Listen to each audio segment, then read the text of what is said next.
All right, welcome to podcast number 10 of the Paranoid America podcast. I'm Russell Dowden, former publisher for Paranoid Magazine, Weird Magazine, and InfoWars Magazine. Not publishing paranormal at the moment, but that could change. You just never know. But happy to be doing the new Paranoid America shows. I've been dabbling with the Paranoid. We used to publish Paranoid Magazine, but we've been doing paranormal radio and talk shows like this since 1999. That was when we got started as a very young man back in the late 90s as a growing up as a huge fan of talk radio legend Art Bell. But we've been doing this a long time, and this is my 10th podcast of the new incarnation. We used to do weird radio and Paratimes radio over the years, and we did the Weird Show a number of years. My guest was this week's guest was actually a guest on the Weird Show about 11 years ago, believe it or not. But tonight, going to be on the conversation with me is our friend Tim R. Swartz. Tim's an Indiana native and award-winning television producer, a videographer, and a superb author. And he's authored a number of popular books. I probably have 14 or 12 of the books that he's written. He's written so many, but he's written books like The Lost Journals of Nikola Tesla, America's Strange and Supernatural History, UFO Repeaters and Time Travel Fact, Not Fiction, Men of Mystery, Nikola Tesla, and many others. Tim Swartz joining me this week on Paranoid America. How are you, my friend Tim? It's good to see you and have you on the program.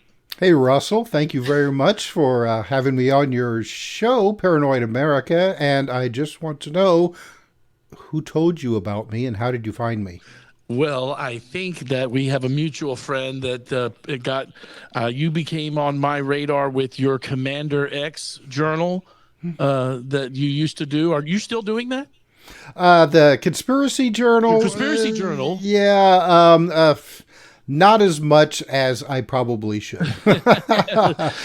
Since Tim Beckley passed away, a lot of that stuff fallen completely into my lap. And so I don't quite have the luxury that I used to be able to do this kind of stuff. Well, Tim Swartz is a friend of ours, and I've known Tim for, I don't know, at least 15, 16 years, maybe longer.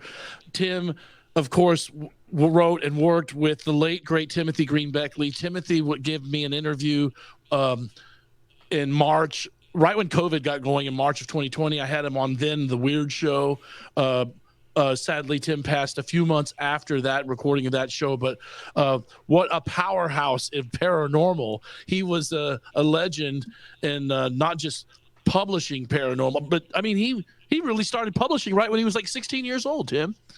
Oh yeah, he definitely did. I mean, he started out, with a little mimeograph machine. I think is what he had from his basement there in New Brunswick, New Jersey. So yeah. I mean that was the day when you could actually afford to mail stuff like that out.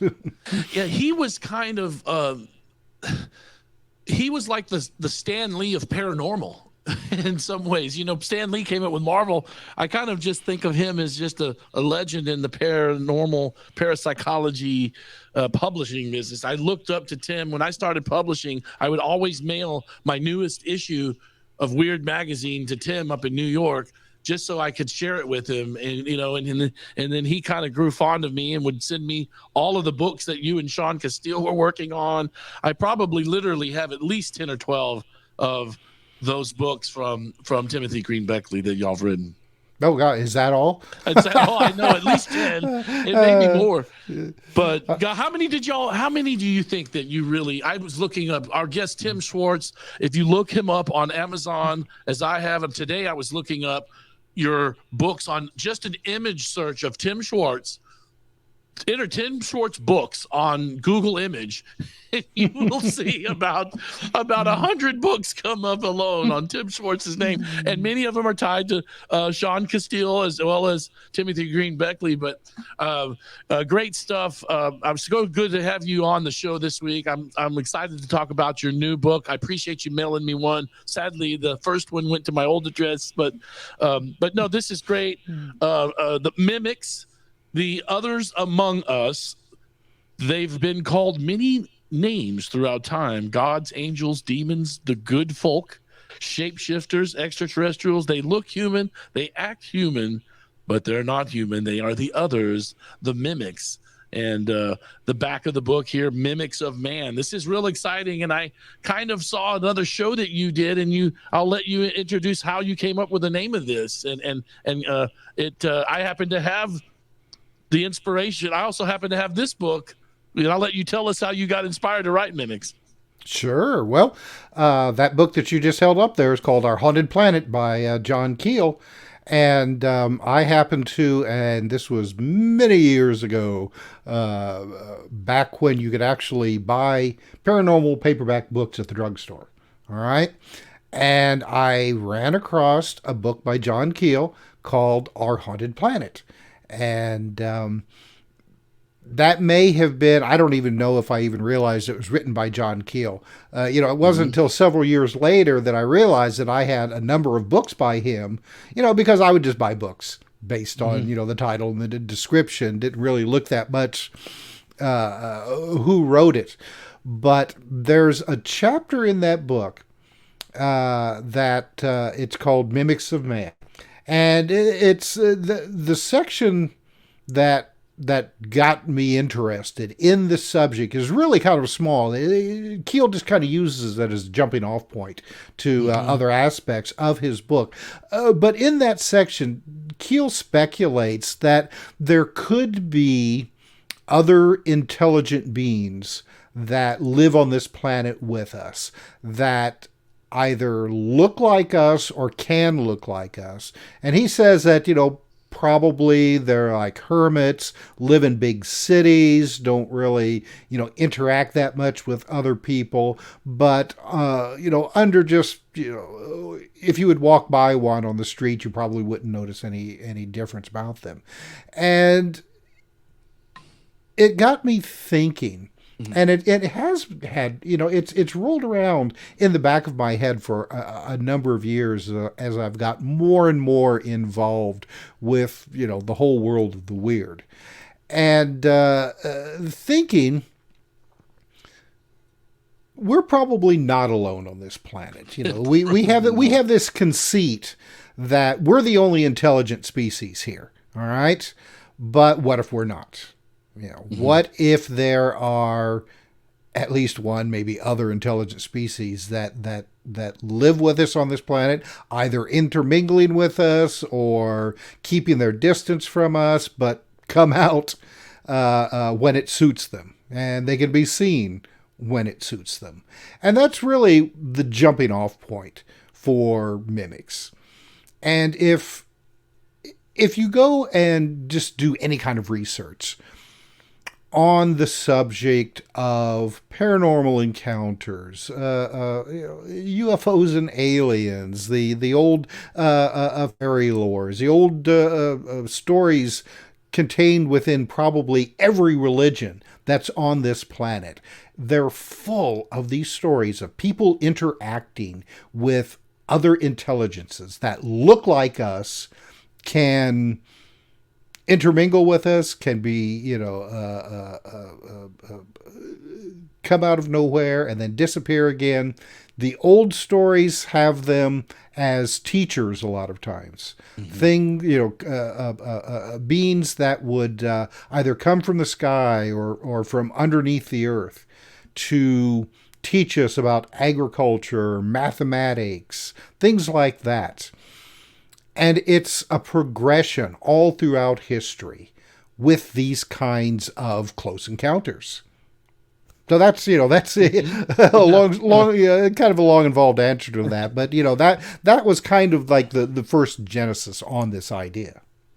Yeah, my son maybe 2 weeks ago, Tim, was driving in South Austin alongside Mopac, one of the expressways here, and he says he looked over to the right at night, about 1 a.m, as he was driving by, and this dark figure looked at him, and he looked at it as he was driving by, and he said he made eye contact with what he called a Bigfoot-looking creature, and this was just 2 weeks ago.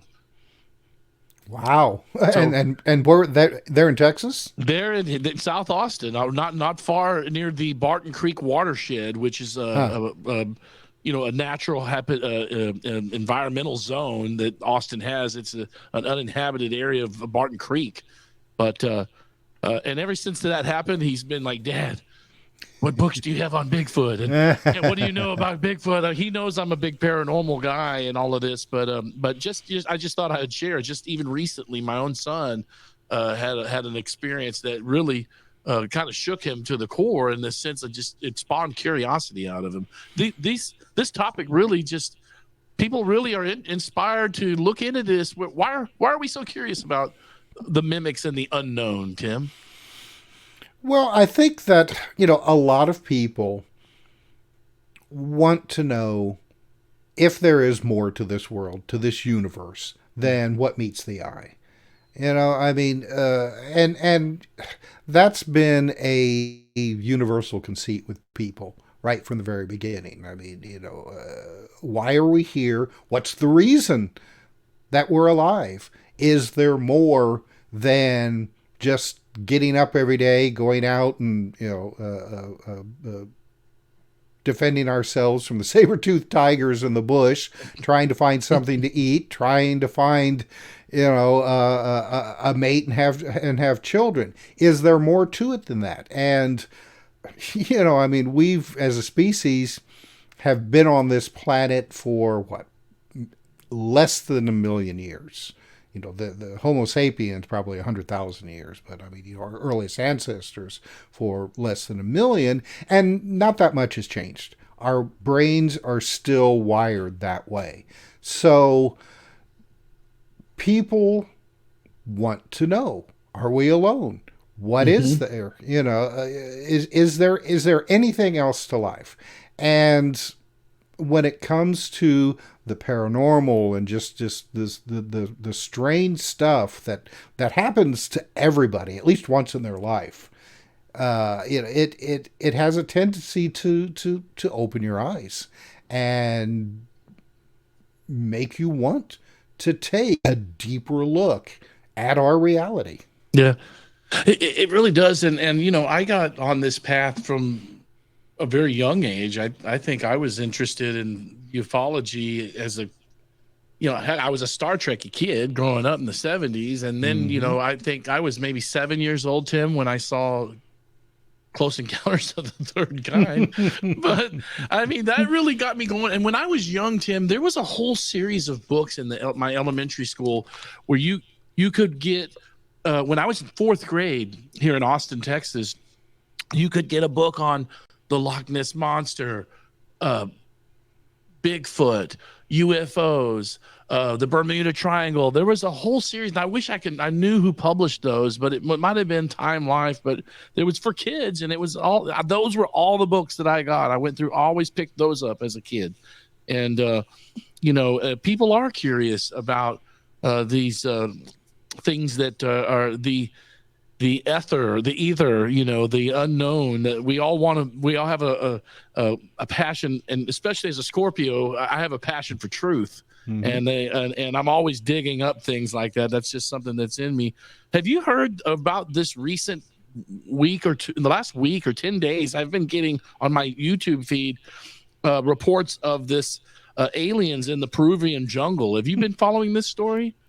Yeah, I have. What do you? Let me get your take on this. What do you think's going on there? There's been weird stuff coming out of South America media in Peru.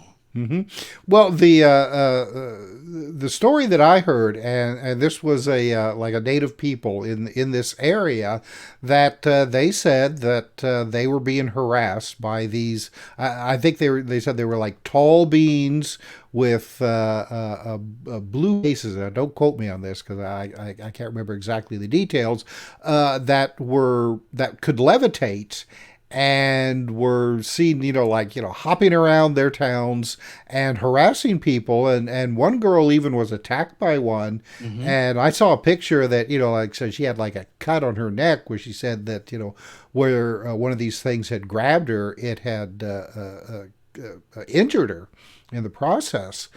Yeah. The interesting thing is that there was a story just it was yesterday maybe or the day before where like town officials said, well, we've solved the problem. It's not aliens. Don't worry about it. Oh. They said it was gold miners in the area, and these weren't like licensed gold miners. These were, I can't remember what the term was, but they weren't supposed to be there mining gold. And as a joke, they were coming into town at night wearing their, I guess, prospector mask or something. Okay, now get this though. They said that they were able to levitate because they were using jetpacks. Okay, now who has jetpacks? All right, nobody has jetpacks. Show me the gold miners with jetpacks of Exactly, Peru. The Peruvian gold miner jetpacks. Gold miners. Yeah, that's a no. Yeah. I did not hear that was the official cover story.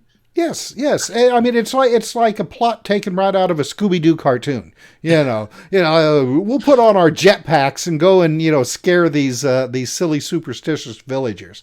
So, I mean, the answer is obviously just made up.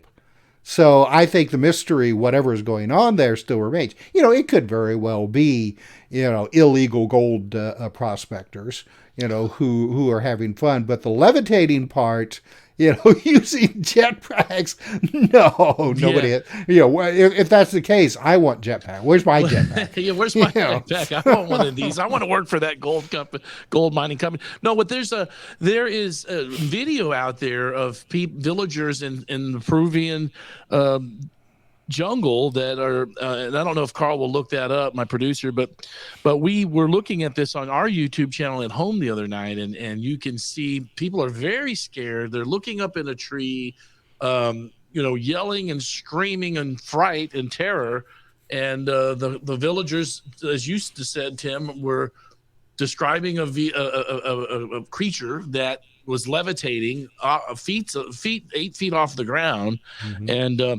And this begs the question, if the people that were reporting this 7-foot tall alien in the backyard in Las Vegas 2 months ago, mm-hmm. I'm starting to wonder, is there a connection there? Any thoughts on that? Have you thought about connecting those together from Vegas and Peru? Oh, well, I mean, the whole aspect of like hyper tall aliens, and I'll put quotation marks around that because we don't know if what they are, aliens or not. I mean, that's we've heard that for years and years. Mm-hmm. When it comes to creatures seen associated with the UFO phenomena, I mean, they run the full gambit from like the little tiny guys in space suits to tall blonde-haired blue-eyed giants. So, yeah, I mean, hearing these, and to me, it's kind of nice, though, to hear these stories, because for so long, we've heard nothing except the big black-eyed gray creatures. Right. It seems like everything's has been replaced with that. So, to see some of these news stories coming out, going back to, the giants or something different, mm-hmm. It gives me hope that the phenomena hasn't just gone and stereotypicalized itself to just one set of alien creatures. Yeah. Well, you're right. We've known about the gray species for many decades. That's been, really came to the forefront with Betty and Barney Hill in 1960 or early 61, whenever that encounter occurred. You've covered certainly enough on this whole extraterrestrial stuff. I mean, there's probably half a dozen books just on extraterrestrials you've co-authored. What did you make of the recent video that was on TikTok of a young lady departing on a flight from Dallas, Texas, gets up in the middle of the aisle and says she's leaving because that motherfucker isn't real? Have you seen this? I mean, surely you've gotten this on your social media somewhere. Oh yeah, yeah. Well, and there was a story this week that that identified her. Because all this time, and I've been wondering what was up with that because she had never been identified. No name, but finally, I guess somebody was able to track her down, and she was actually like a marketing consultant, a very good marketing consultant. Lives in a very expensive home. Now I can't remember exactly where it was, but okay. Allegedly, what had happened with her is that she was on the flight with family members and got into a fight with them for some reason. And when she was talking about that, the motherfucker back there is not real, she's talking about her family. That she allegedly she's pissed off at her family, and she went off the flight. Well, I guess that after she got off the flight, she escorted off the flight, she tried multiple times to get back on again, and they had to forcibly stop her from getting back on, and then and finally she ended up being arrested outside the airport waiting for her Uber. So, oh wow! But I started to say, so that's the story that has come out recently. But but yeah, I mean, it's an interesting story, and whether or not the current information is legitimate, or if it's kind of like the miners, the levitating giant. The miners, and well, see, that's what they in the intelligence community, they say when something backfires on an intelligence, they call it blowback. But this is reverse blowback. This is This is covering their ass. When they come up with the false narrative or the fake story to throw you off. And but she was very passionate about that. It was almost disturbing. I kind of wondered if she just had too much to drink at the airport before boarding the flight. But I know that I originally heard, though, that they deboarded that flight. Yeah. Oh, let me think. Did the entire flight deboard? I'm trying to think about this. I heard the original report, early reports of that incident stated that she got off the flight. I'm not going on there with y'all, and I'm leaving. And then eventually, it was reported that they deboarded that flight and changed planes. Yeah, they didn't change planes. I know that much. Okay. But and they may have had everybody else get off as well. But I'm not positive on that. There's been so many recent cases of people freaking out on planes, and a lot of times that's what they'll do. They'll be forced to, if they're already in the air, they'll be forced to land and then make everybody get off. Then get back on again. But I think this case, she was the only one that had to get off, but it did delay the flight by at least an hour. So everybody was pretty honked off at her at this point. But I was thinking the same thing when this first happened. When she was just like that, that motherfucker back there is not real. And I'm like, oh my gosh, why didn't this happen when I was writing this book? Right. That would have really been a great piece of advertising for you right there. But there's other cases of weird things happening on flights, not just that incident in Dallas. There have been international flights where there was weird incidents where people were getting strange ghost-like mimic types were on the plane not saying anything. Have you seen or heard of any of these other weird flights in Malaysia or the Bangladesh where they have I've seen a few incidents, comes on these weird videos, when they do a compilation of them. I've seen a few of those out there. I didn't know if you'd heard of those. Oh yeah, well, I mean, some of these videos, I mean, you really have to put your tongue, firmly in your cheek when you watch them, especially the ones from Malaysia and Thailand, because they've got a rich tradition already for these types of creatures, these types of beings, and bringing them into the modern world is a favorite subject. I mean, you'll see a lot of them, a lot of these videos where they're like ghost hunters, like Malaysian ghost hunters, and it's very obvious that the ghost that they're interacting with is somebody in a mask, because I mean, these ghost hunters will go up and like punch these things right in the face, and you can see like the mask fly off and stuff. But however, when it comes to strange occurrences on flights, I mean, yeah, that's something that happens quite a bit. I mean, think about it. These international flights, you're stuck on a plane for over 9 hours.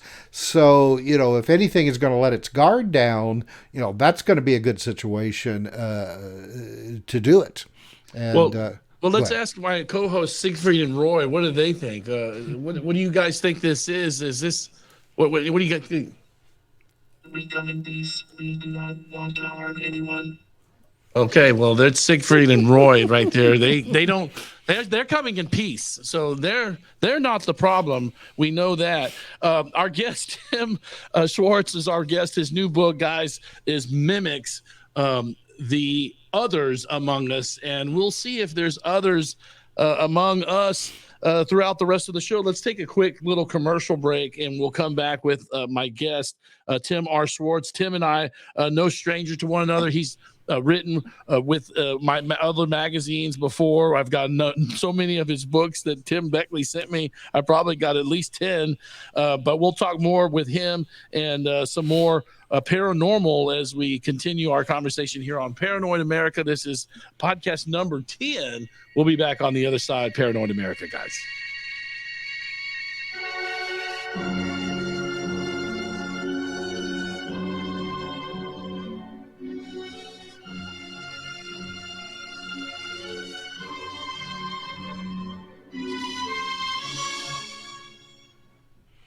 America's financial future is in crisis, and food prices are on the rise. Be prepared. Guarantee your food independence at MyPatriotSupply.com. We've created custom emergency food plans that are affordable for your entire family. And while other companies hope you'll never taste their survival food, ours will taste just as delicious 25 years from now as it does tonight. Get the food you'll need before you need it. Freedom, self-reliance, true patriotism. The founding principles of MyPatriotSupply.com.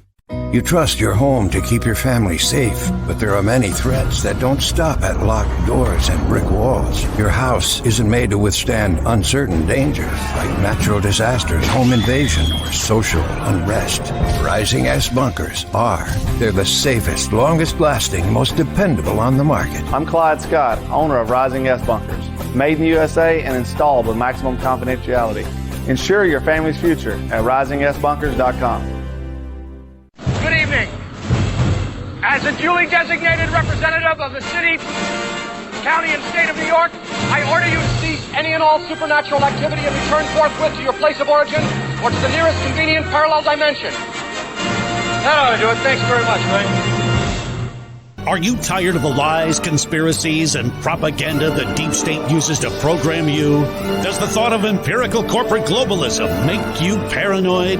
Then Paranoid America is your source for alternative news. Listen to Paranoid America weekly on the GCN Radio Network or wherever podcasts are available. Your filter for mainstream fake news and disinformation. Featuring world news, the paranormal, cover-ups, UFOs, cosmic disclosure, secret space programs, and the parapolitical soup of today's global theater. If you aren't paranoid, you aren't listening. The Paranoid America Radio Show. Now, live from an underground bunker fortified with Cheese Whiz and crackers. The man dressed in black fatigues, wearing a tin hat made of aluminum foil. Your host, Mr. Paranoid, Russell Dowden.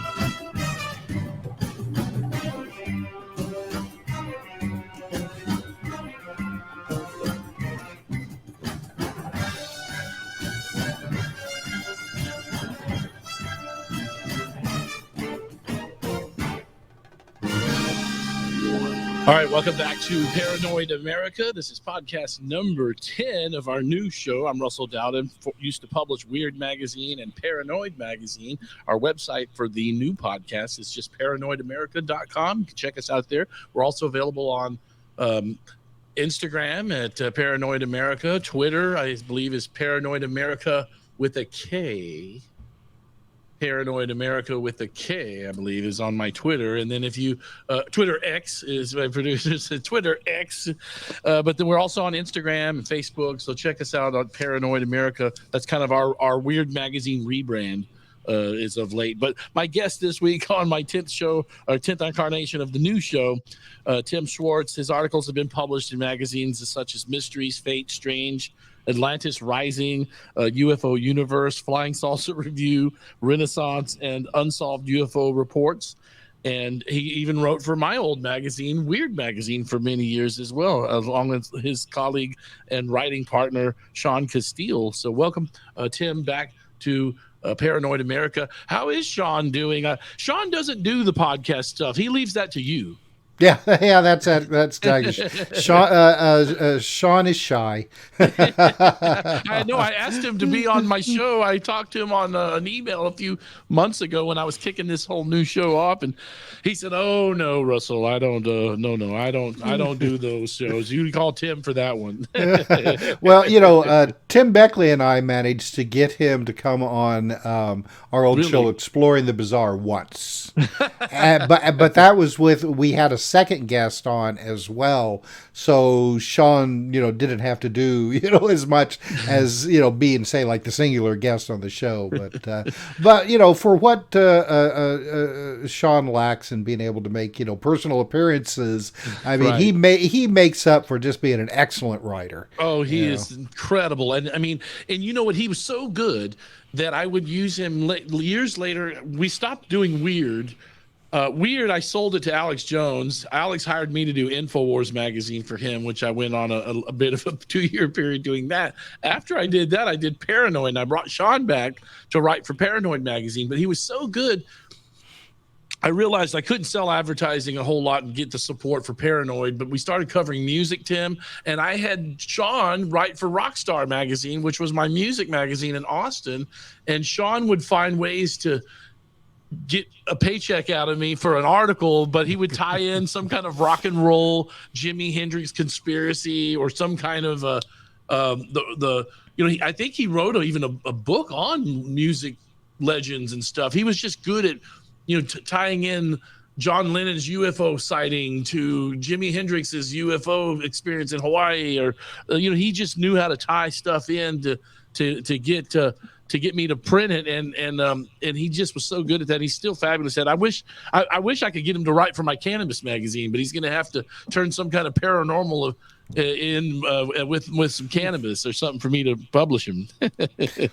If anybody could find a way to do that, it'll be Sean. It sure would. Yeah, he'd be able to. And I should add also that Sean is a top notch proofreader. He does all the proofreading. He did all the proofreading for Tim's books, and now, as well as being a writer, he proofreads our books.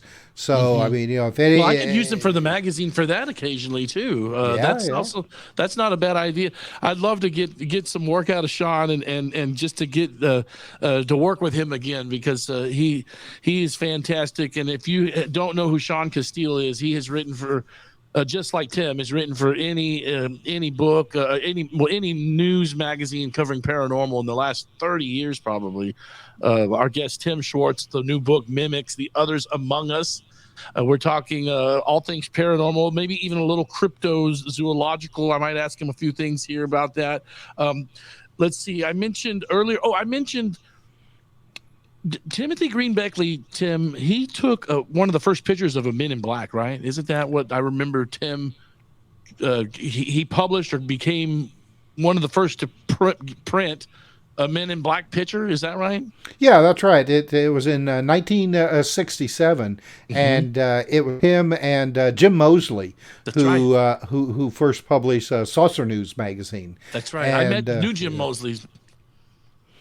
They were actually going to visit another investigator who lived in Jersey City. Now, this guy was saying that he was being followed and harassed by odd individuals. Some of them being Men in Black, others were just supposedly normally dressed people, but were obvious casing the joint where he lived.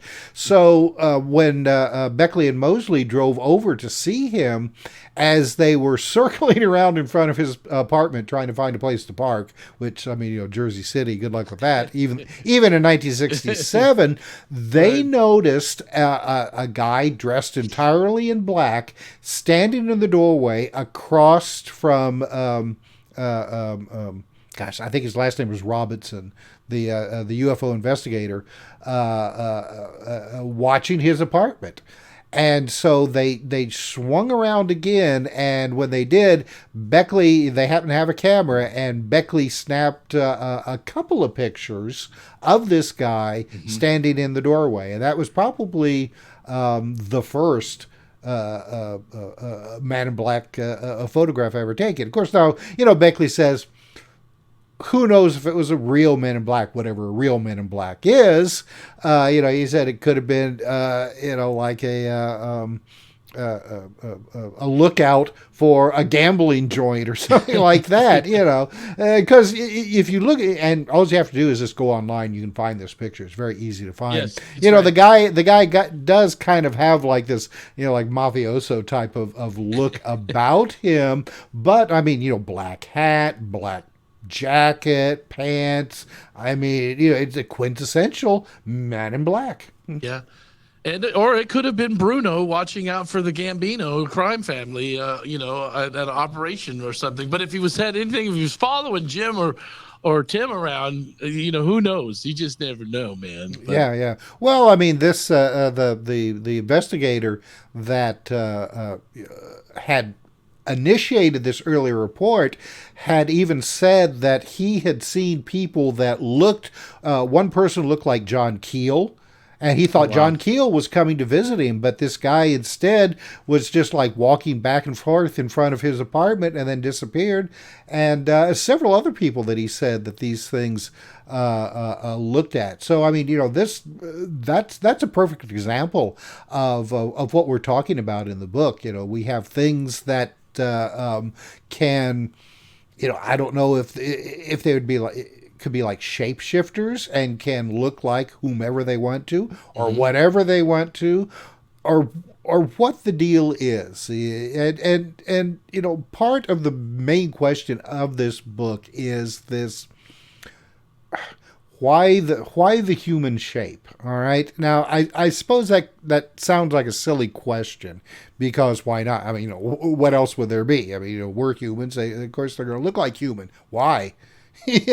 Why do they look like human? The gray that you just popped up briefly on the screen there. I mean, that's supposedly an extraterrestrial creature from another planet, from another solar system, yet it's humanoid in appearance. Head, 2 eyes, 2 arms, 2 legs. Why? You know, if this was something that evolved on another planet in another solar system, what are the chances that it would evolve to look that much like us? All right? Mm-hmm. Which makes me think that these cases were dealing with something or some things that are probably native at least to this planet or near to this reality or this galaxy. Yeah, see, again, I don't know, you know, unless we're related. You know, if you're going to go and pull in the whole extraterrestrial hypothesis, Right. which, you know, we wanted in the book, I mean, you know, you can't avoid that for a book like this, but I wanted to present all kinds of different things, you know, to make people think that there is more to this than just humanoid spacemen from other planets. Again, you know, if that's the case, why do they look so much like us unless they're related to us? Yeah. You know. Well, But- I'm just saying in the humanoid aspect of it, you could. I'm just postulating that the neighborhood in the galactic neighborhood, you know, the species we have arms, legs, heads, you know, things you know, humanoid-ish. Maybe that's you know, just in the galactic neighborhood. Maybe I wanted to ask you. I had a question here because we talked about John Keel early in the show, and I was reading in this week in Haunted Planet. John Keel denotes that the phenomenon of this mimics increases on a cycle every 9.6 years. Have you heard of that, or do you remember him speaking to this timeline of the frequency of mimic sightings that he calculated through, and it may have been came from a source through it may have been even from our haunted not our haunted planet, but it would have came from possibly Charles Fort and his work. Mm-hmm. Yeah. Have you heard of that 9.6 year time frame for these kind of sightings? Yeah, I have, and of course, when Keel wrote this would have been back in the probably the late '60s, maybe early '70s, and you know, just didn't have the benefit of computers that we do now, but yeah, I have heard that, and you know, the phenomena does seem to work on cycles for whatever reason. I mean, you know, the UFO phenomena. I mean, you'll have a period of time where nobody will see anything at all, and then all of a sudden they're back, you know, full force. And there's been attempts throughout the years to try to, you know, correlate sightings and come up with with cycles. And I'm really hoping that people are trying to do that now, since we do have a lot better computers and now even AI intelligence that may be able to find a better, you know, a closer approximation of these types of cycles. But yeah, I mean, you know, approximately every 10 years, you will see an uptick of various kinds of phenomena. It's almost, I suppose, like the 15-year cicadas. Yeah, you know, I mean, you know, these things may actually have like a gestation period of 10 years that, you know, and then, you know, they'll come up, wander around a while, you know, breed and then die, and then their offspring will show up again, you know, later. We'll stay right there. We're going to take another quick commercial break, a 3-minute break real quick here, Tim, and then we'll come back. And I wanted to ask you, and you know, John Keel wrote Mothman Prophecies, right? I mean, that was one of John's famous books, Mothman, and that falls into this mimics category. I also want to ask you a couple other things that are coming up, other paranormal UFO weird stuff that you've written about. So I'm gonna have fun with you in this next segment. It's Paranoid America. My guest Tim R. Swartz, the new book Mimics, The Others Among Us. We'll be right back. Paranoid America.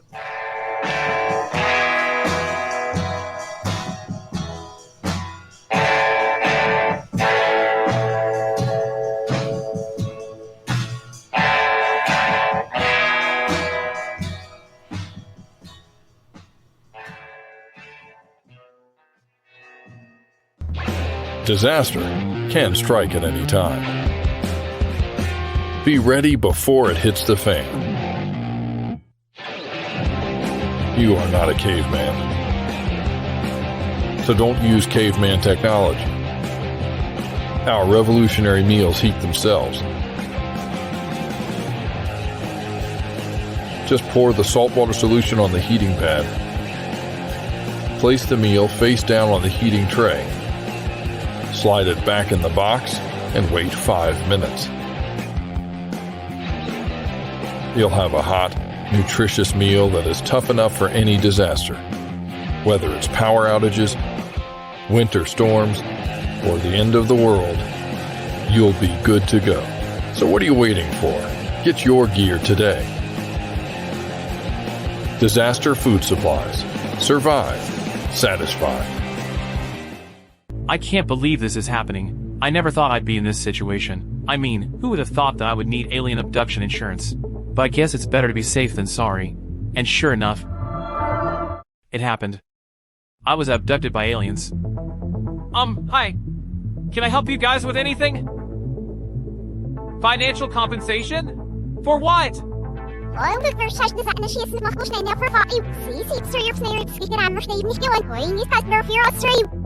Wow, I never expected this. I mean, I never even thought aliens were real. And thanks to my alien abduction insurance, I'm covered. I never thought I'd be saying this, but thank you, aliens. Good evening. As a duly designated representative of the city, county, and state of New York, I order you to cease any and all supernatural activity and return forthwith to your place of origin or to the nearest convenient parallel dimension. That ought to do it. Thanks very much, Ray.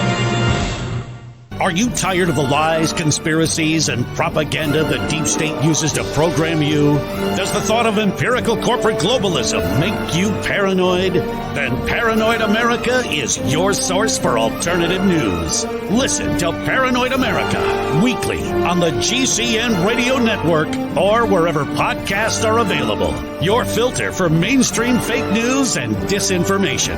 Featuring world news, the paranormal, cover-ups, UFOs, cosmic disclosure, secret space programs, and the parapolitical soup of today's global theater. If you aren't paranoid, you aren't listening. The Paranoid America Radio Show.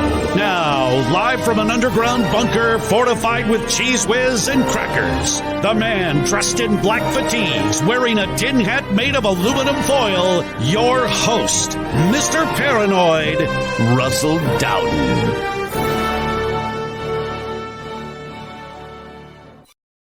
Don't ask me what you know is true. Don't have to tell you I love your precious heart. I was standing, you were there, two worlds collided, and they could never tear us apart.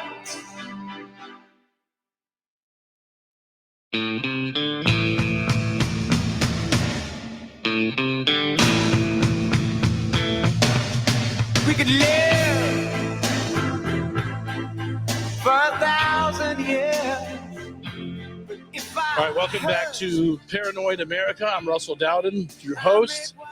I used to publish the old Paranoid America, Paranoid magazine, actually, and then did Weird magazine for many years, and then I was brought in to do the InfoWars magazine for the InfoWars crew some years back. But my shows have always been Weird Radio or the Weird Show, but the new incarnation of this new show is Paranoid America. And so you can find us online at paranoidamerica.com is our website.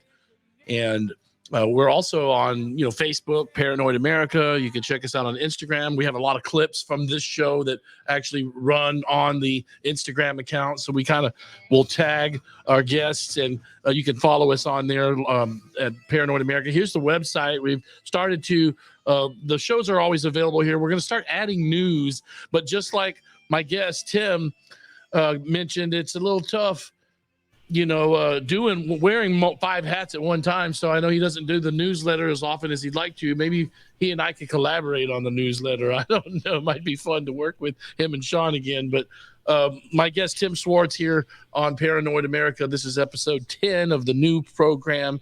And we are talking mimics, the others among us, with our guest, Tim Swartz, here on the program. I want to jump in to see if you might talk about you've written everything from Nazis, off-world, colonization, I think, invisibility, levitation, space-time, UFOs. I've got level plagues and the New World Order, to mysteries of Nikola Tesla. As your shirt even is guys, see you got your Tesla shirt there. You've even written about Admiral Byrd's alleged trip to the inner Earth and Antarctica. I could go on here, Tim, but what did you learn about writing about that Admiral Byrd in his journal? I find that a very interesting story. I thought I'd ask you about that. Oh, sure. Yeah, it is an interesting story. And Tim Beckley published with his Global Communications the book called The Missing Diary of Admiral Byrd, I think is what it was called. Yes, I don't have that one, but I wish I did.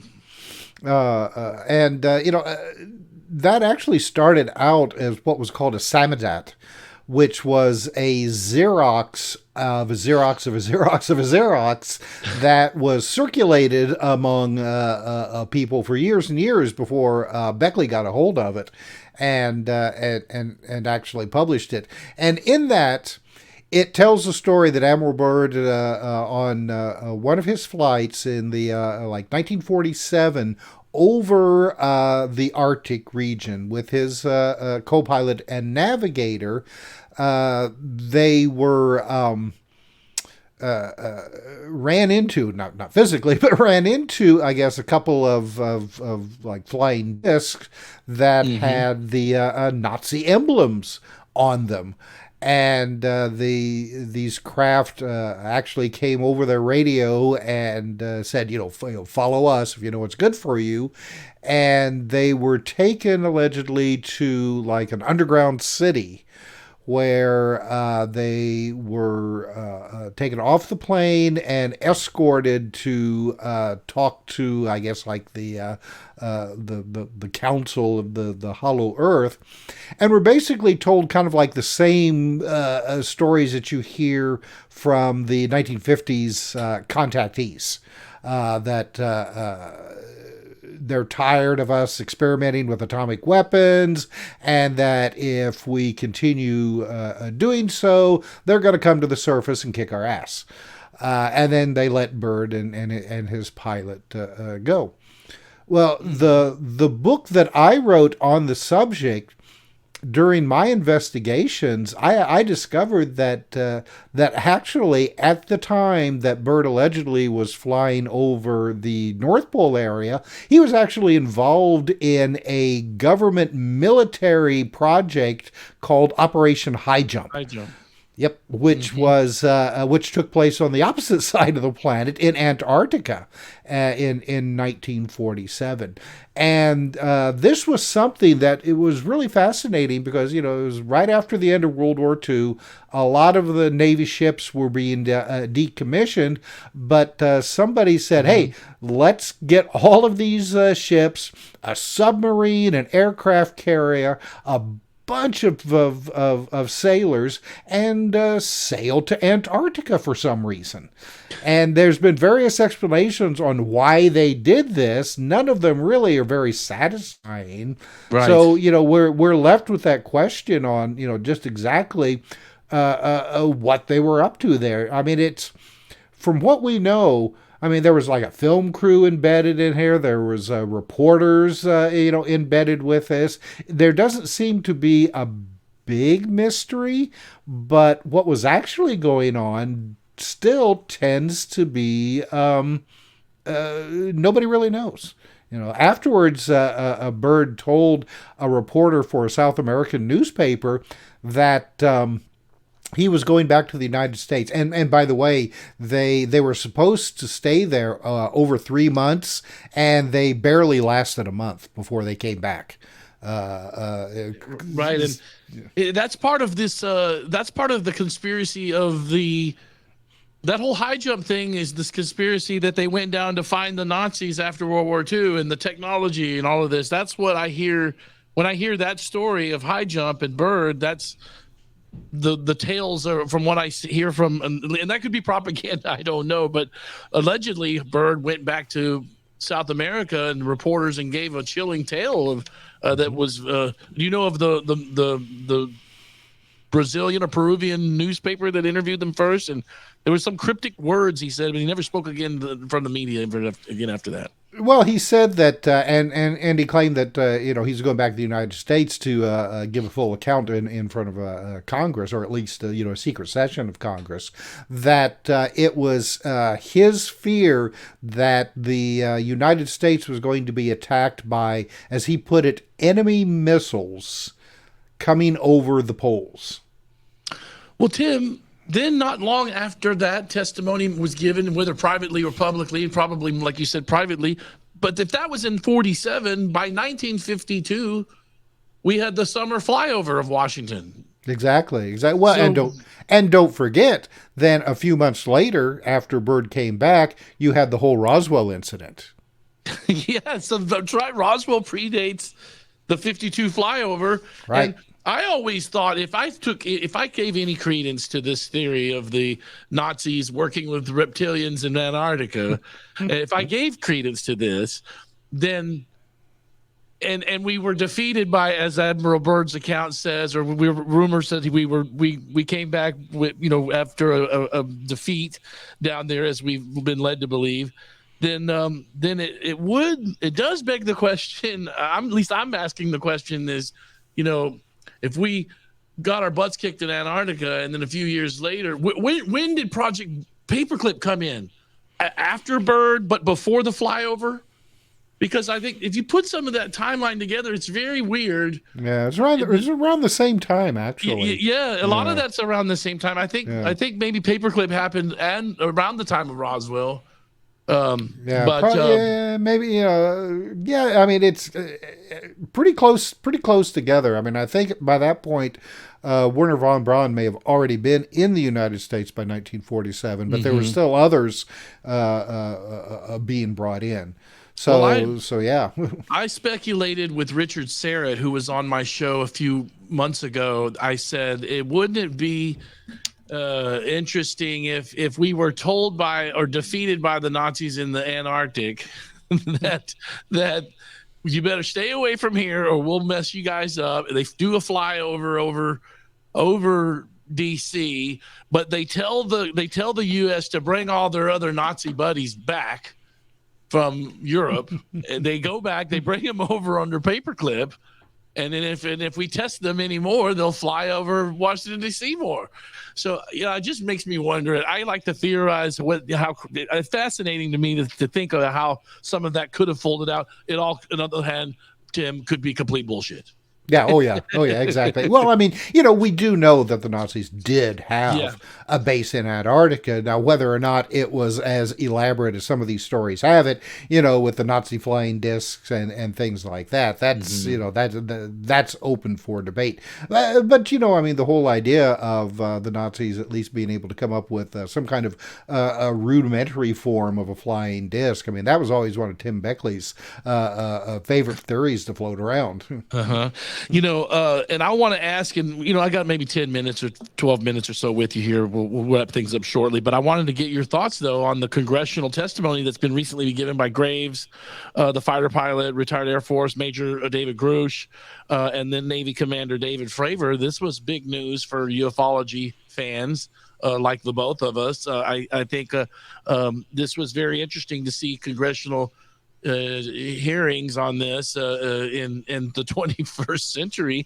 What do you make of this? Are we just getting the proverbial sock in the mouth once again? Or are we going to get any tidbits of real disclosure with this? Well, I mean, I would love to see something happen with this. I mean, I do think that David is earnest in what he is saying, but I mean, he admits himself that he hasn't seen anything. Yeah, it's secondhand. This was all stories that we were hearing, that he was hearing, and we've heard the same kind of stories time after time, throughout UFO history. It's nice that he is somebody who really does seem to have a respectable career in the military. I mean, there doesn't seem to be any reason why he would be lying about this unless it's part of a disinformation campaign. I'm not going to, say that that's not possible, because we've seen that happen before. You get somebody, especially right now with all of this ramped up interest in the phenomena, and the military, the government's being kind of put on the spot to reveal more. So you get somebody to come in with these, fantastic claims. Then maybe, in a month or so down the line, everyone says, oh, well, he was crazy, or he's making it up to make money on the on a lecture circuit, and then everybody was like, oh, well, then all of it is bunk. Yeah, well, then all of it must be. That's it exactly, because once one kind of explanation comes out, there are a lot of people who just want to go and then lump everything in with that. So I mean, that could be a possible a scenario, but like I've told other people, until somebody actually is able to come up with that crashed saucer or the alien alleged alien bodies, like here they are right here, everybody come and see, it's all just hearsay, and there's we're still at square one. Yeah, I wonder if we're going to get anything of it. It seems like we have had a bit of a quickening of this in the last few years. They're trying to get something out. I don't know if there's a genie out of the bottle, if you will, but they're just trying to get something going, it seems like, with that. I don't know if we'll ever get anywhere with it, but it's 2023. Humanity can handle this, can't they, Tim? Can we handle the idea if we have an announcement of ETs? Should society be able to handle that? Oh, I think so. I think most people now, those of our generation have been brought up. I mean, gosh, we had Saturday morning cartoons, that featured aliens and stuff like that. Well, we grew up on Star Trek, and I think, when you have a generation of, I'm in my early 50s, and I'm just saying, my kids' generation, my generation, your generation, we've all been kind of, we grew up watching all of these great movies. Is it a propaganda campaign? The late Jim Mars was very close to us here in Texas, and Jim used to always tell me about the metered release of information. And he often spoke about how this was a long-term plan to condition us to be ready for a contact. It could be, but I mean, even before, say, like the modern UFO era, which started in 1947, with Kenneth Arnold's sightings, we had science fiction magazines that had alien creatures and flying disc-like things on the covers, all the way back to the 20s and 30s. So, I really don't know if it is a conditioning or just really this kind of like this natural evolution. That as we progress and become more technologically aware of things and a better understanding of the universe and stuff, that it's just a natural process. Yeah, and I think, and I had here, are we experiencing more strangeness with more frequency as we get more into the future? I just wonder about that. Has every generation felt this in their own respective time.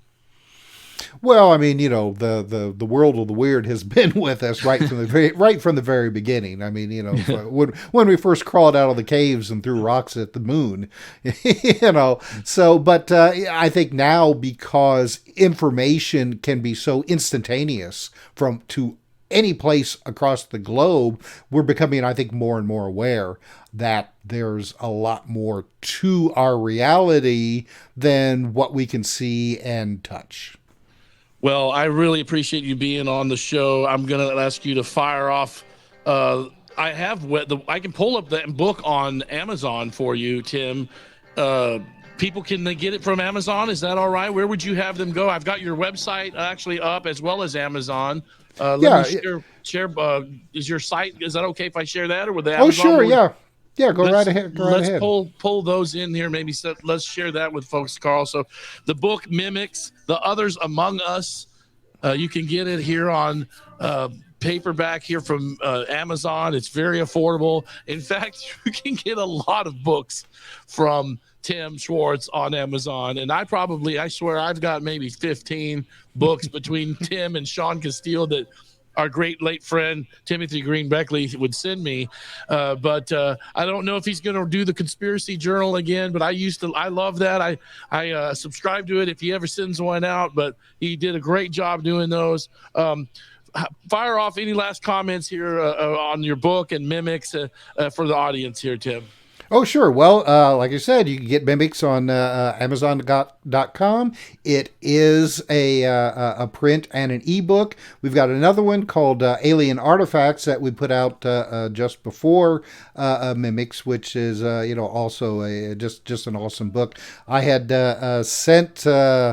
I sent Russell both copies of Mimics and Alien Artifacts, but unfortunately they got intercepted by an unfriendly neighbor, I think. So I didn't get the copy of the other one that you were working on, but I did get the Mimics here recently, the other day, about a week ago. Hey, you know what? In another book that you mailed me a few years ago, and it was right after maybe Tim passed, but it was called The Bizarre Bazaar. Yes. And that one was about the exploits of Timothy Green Beckley. Am I right? Yes. Yeah. I started this on was that one that. Go ahead. Yeah. Tim was actually in the process of putting that together when he passed away. So we finished it up and put it out for him. Well, for listeners, there's a Paranoid America channel on YouTube, and then there's a Weird Magazine channel on YouTube. On my Weird Magazine channel, there's an interview with the late Timothy Green Beckley and I here in this building, a different studio than this studio, but in the same building. And I had a lot of fun talking with him and hearing stories from him. And that's available on YouTube under the Weird Magazine YouTube channel. So I thought I'd share that. But Tim Swartz, thank you so much. The new book, Mimics, The Others Among Us. Please go out and check this book out. I'm still reading it, as I've only had it for about a week since the Men in Black took my first version that he mailed me some couple of weeks ago. But a great show this week. I appreciate you being on, and I wish you the best. Don't be a stranger, Tim, at all. You can always slide in the inbox and say hi anytime. All right, Russell. Thank you for having me on today. All right, man. Thank you so much. There he goes. Tim Swartz, the new book, Mimics, The Others Among Us. You got to check this out. They've been called many names throughout time: gods, angels, demons, the good folk, shapeshifters, extraterrestrials, mimics, check them out. They look human, they act human, but they're not human, and they are the others. And I no doubt would imagine my previous guest a few weeks ago, Heidi Hollis, would probably love to check this out, as she coined the phrase, with the shadow people and all of that. So she's followed that phenomena crazy herself, but she would love Mimics, The Others Among Us. Let me see, who do I got coming up on the next couple shows? I've got, after Tim, I can't tell who that is over there, Richard Serrett, Smiles Lewis, and I can't see who's on next week. Carl, can you tell me who's up there after Tim? I don't know. What does that say, Jane? Blood. Who? Oh, Jack Blood, but I still haven't confirmed Jack, so I don't know. But we did get a confirmation the other day from somebody very interesting. Said they would come on the show. I forget who that was, but anyway, great show this week, guys. Thanks for hanging out with us. It's the Paranoid America podcast. So check us out on wherever you find your podcast available, and we'll see you guys next week on the show. Stay tuned for another Paranoid show. I appreciate your time. Thanks, guys, for tuning in. Keep your eyes to the skies. Let me Paranoid America. Among the stars. Let me see what spring is like on Jupiter and Mars. In other words, hold my hand. In other words, baby, kiss me. Fill my heart with song and let me sing forevermore. You are all I long for, all I worship and adore. In other words, please be true. In other words, I love you.